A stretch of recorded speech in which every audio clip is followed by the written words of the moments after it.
মাংস রান্না করার জন্য প্রথমে জিরেটা ফোড়ন দিয়ে দেব।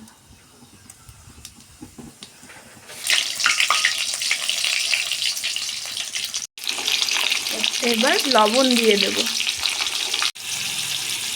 একটু আলুগুলো ভাজা হওয়ার পরে এর মধ্যে হলুদ গুঁড়োটা দিয়ে দেব। এবার আলুগুলো লাল লাল করে ভাজা হয়ে গেছে। এবার এগুলোকে হাতা দিয়ে তুলে নেব।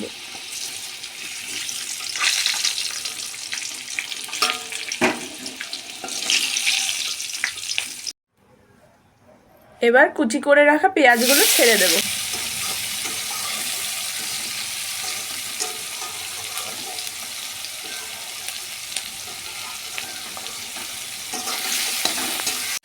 এবার পেঁয়াজটা আধা ভাজা হয়ে গেছে, এবার আমি রসুনটা ছেড়ে দেব।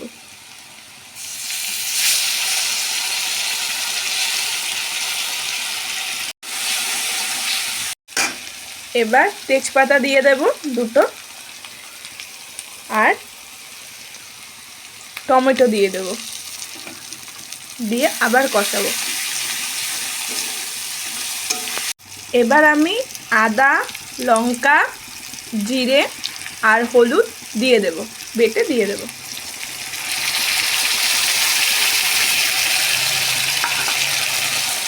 দিয়ে ভালো করে কষিয়ে নিতে হবে। এবার আগে থেকে ম্যারিনেট করা চিকেন আমি কড়াইতে দিয়ে দেব। এর মধ্যে আছে জিরে গুঁড়ো, তেল আর হলুদ, লবণ, চিনি।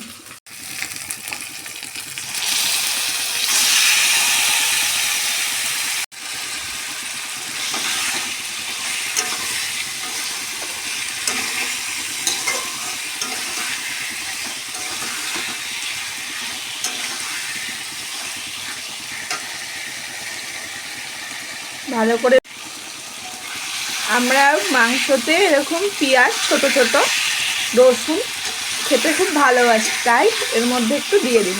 তোমরা খেলে তোমরাও দিতে পারো।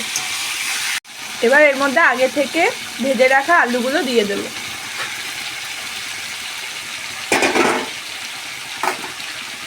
আলু আর চিকেন একসাথে ভালো করে কষাবো।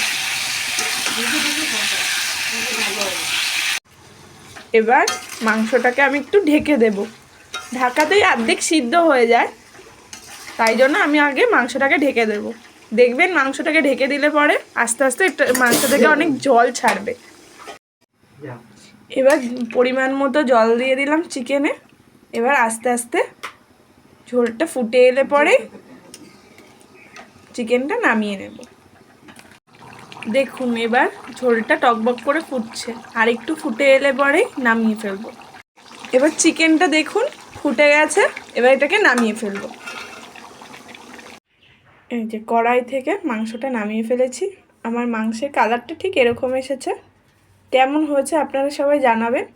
ভালো লাগলে একটা লাইক, কমেন্ট অ্যান্ড শেয়ার করে দেবেন। আমার পাশে থাকবেন এভাবেই।